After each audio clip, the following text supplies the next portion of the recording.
Imagine-toi un instant dans une grotte sombre, un peu humide, où un individu mystique te parle d'étoiles et de destinée. On va pas se mentir, l'astrologie a parfois cette image. On la relègue malheureusement trop souvent au coin obscur de l'ésotérisme, de la magie, voire même à une arnaque.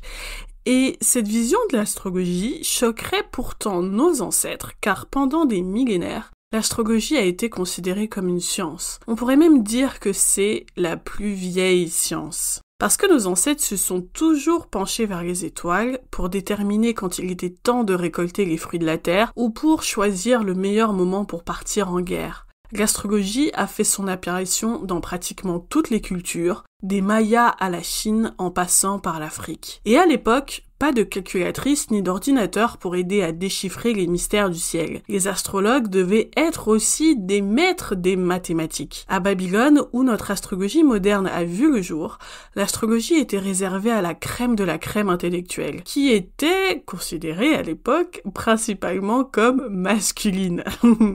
Patriarcat. Ces hommes seraient surpris d'apprendre que nos sociétés ont relégué l'astrologie à l'avant-dernière page des magazines féminins.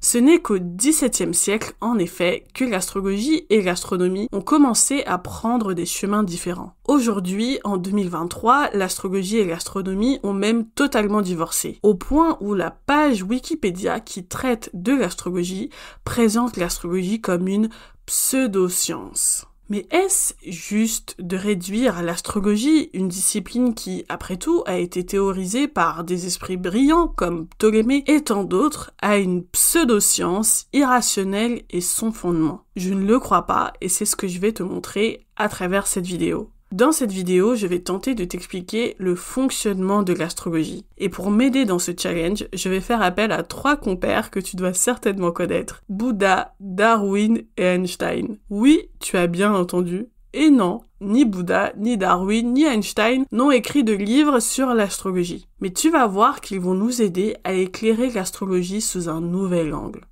Commençons par Bouddha. Si Bouddha devait expliquer l'astrologie, qu'est-ce qu'il nous dirait? Il nous dirait le microcosme est à l'image du macrocosme.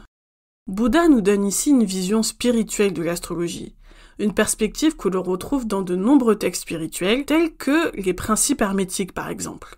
Ce qui est en haut est comme ce qui est en bas, ce qui est en bas est comme ce qui est en haut. Dans cette perspective, tout est esprit. Et le système solaire serait un miroir de cet esprit, avec chaque planète reflétant un aspect différent de nous-mêmes. Mercure, par exemple, serait le reflet de notre mental agile et rapide. Dans cette perspective spirituelle également, la position des planètes à ta naissance serait la photographie de ton incarnation, la photographie de ton passage d'esprit à la matière. En d'autres termes, comprendre le système solaire nous permettrait de comprendre en miroir le fonctionnement de la conscience. C'est donc une vision spirituelle qu'on comprend avec Bouddha. Et cette vision spirituelle présuppose en effet que nous ne sommes pas que matière. Mais je t'entends déjà crier peut-être. Mais c'est de la magie, où est la science dans tout ça? Et c'est là qu'Einstein entre en scène. Pourquoi?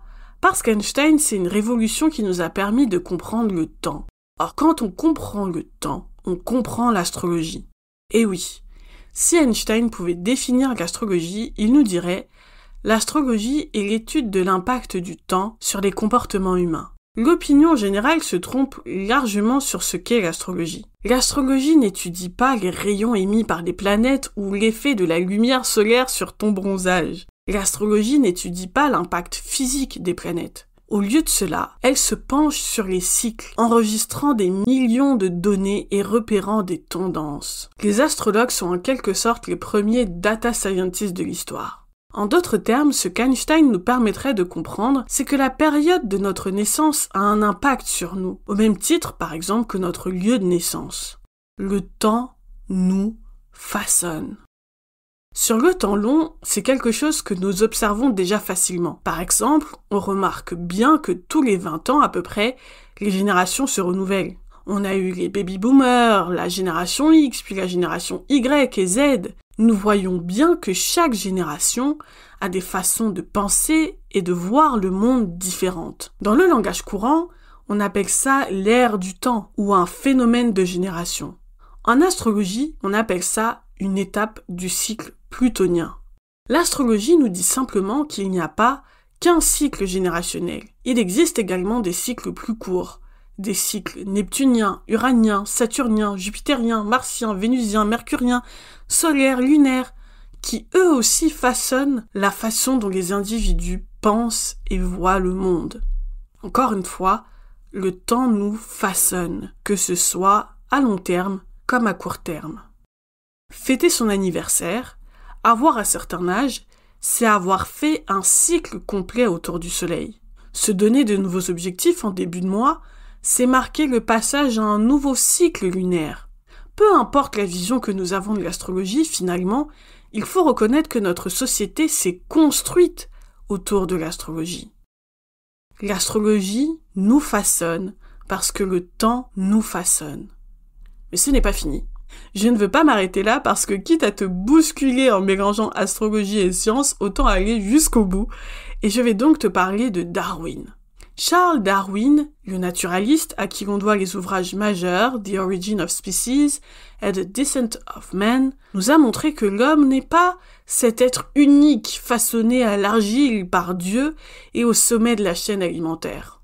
En observant la structure physique des hommes, Darwin a remarqué qu'elle n'est pas éloignée de celle des autres mammifères, et notamment des singes. Et à partir de ces observations, il a déduit que nous aurions évolué à partir d'une espèce originelle, un ancêtre commun, un singe hominoïde vieux de 5 à 10 millions d'années.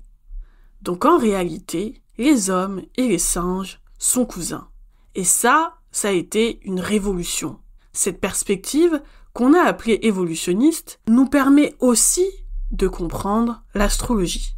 En effet, si l'univers est ce qu'il est aujourd'hui à travers des évolutions successives, ça veut dire que l'homme ne descend pas seulement du singe, mais d'une certaine façon, il descend aussi du système solaire.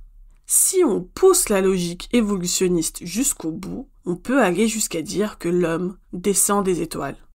Alors je sais bien que tu ne ressembles pas physiquement à Saturne, mais l'hypothèse formulée par l'astrologie, c'est que cette structure initiale, qui est à l'origine de tout l'univers et de tous les êtres qui le composent, a laissé des traces profondes dans notre structure, des traces invisibles, mais des traces néanmoins présentes.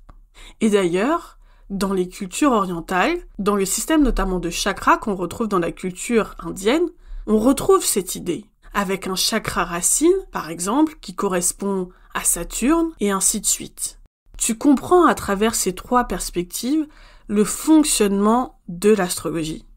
Maintenant, tu te demandes peut-être, est-ce que l'astrologie est une science, oui ou non? Pour ma part, je considère l'astrologie comme le code informatique de l'univers. Si notre réalité est ce qu'il y a sur l'écran, alors l'astrologie est comme le code informatique qui nous permet de décoder ce qui se passe sur l'écran. Mais surtout, l'astrologie est aussi une discipline qui cherche à comprendre le monde en se basant sur des observations empiriques recueillies sur des millénaires. À ce titre, même si on ne peut pas considérer l'astrologie comme une science matérielle comme les autres sciences qui observent le vivant, on doit néanmoins reconnaître qu'elle a une approche scientifique. Pour autant, mon objectif avec cette vidéo n'est pas de convertir des gens à l'astrologie. L'astrologie n'est d'ailleurs pas une religion. Mais l'astrologie étant un sujet encore malheureusement beaucoup trop tabou, j'avais envie de t'offrir avec cette vidéo une façon de comprendre l'astrologie qui te permet de savoir pourquoi l'astrologie résonne aussi profondément avec nous. J'espère que cette vidéo t'a plu et t'a inspiré. Je serais ravie d'entendre tes réflexions, même si tu es totalement sceptique en commentaire. Dans la description, je te laisse avec un article qui rentre un peu plus dans le détail et qui répond aussi aux critiques courantes de l'astrologie. Tu pourras aussi retrouver notre introduction à l'astrologie pour pouvoir maîtriser les bases de l'astrologie et comprendre notamment l'outil important de l'astrologie qui est le thème astral. Si j'ai créé l'Institut AHV, le premier institut français dédié à la formation et à la recherche en astrologie, c'est parce que j'ai envie de renouer avec l'approche originelle de l'astrologie qui est fondée sur l'observation et la recherche. Si tu veux soutenir ce projet, tu peux commencer par liker la vidéo, t'abonner, car toutes ces petites actions nous donnent de la force. Merci de m'avoir écouté et à très vite.